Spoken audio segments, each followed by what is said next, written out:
Hey guys, it's Phoenix Automotive here again. In this video, we're going to be showing you a PX6 unit and just really quick settings for the user settings and how they're supposed to be set. So this is a PX6 unit for a Dodge Ram, but it's going to be a lot for your F-150, your Tundra, your Silverado, GMC Sierra. So we're going to go at the top here to settings, the gear icon. Now if you have a half screen like this, you can also press the little box on the bottom left. That'll make it a whole screen. So once we've done that, we can scroll down to user settings, and in user settings we have not too many settings. The first one is Autorun Navi. Right now we have that as off. What that is if you have it on, what happens is when you turn on the vehicle, the navigation app will automatically open. So I like to have that off just because I like to go to a different home screen. I prefer to go to this screen rather than the Maps app when the car turns on. So if we go back to settings, user settings, auto split screen and Navi, if you have that off, you don't have the option to double click navigation to make it a split screen. So if I go back to settings, user settings, and I turn auto split screen Navi on, now when I go to the navigation button and I click that twice, let's click it once.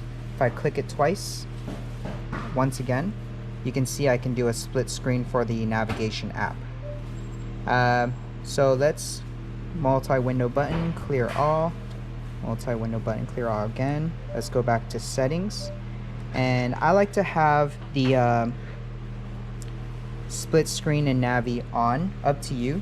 Navigation volume, we're gonna have it at 40. Track line, we have it as on. You can also turn this off. What happens is when you go in reverse, it'll have a bunch of two yellow lines. I like to have it off.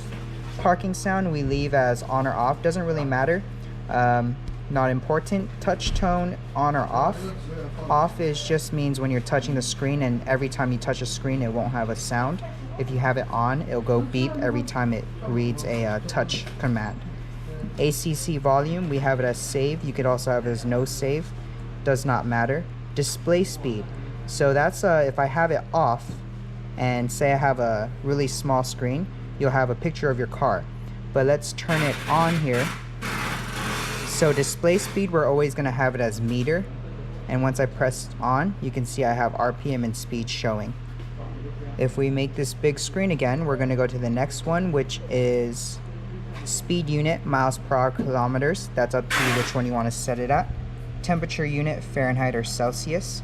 Now if you set it to Fahrenheit and it still shows Celsius numbers on the bottom, you may need to put your factory unit back on, set the factory unit to whatever Fahrenheit or Celsius, and then install this unit back. So long story short, you're going to put it at Fahrenheit, save and reboot.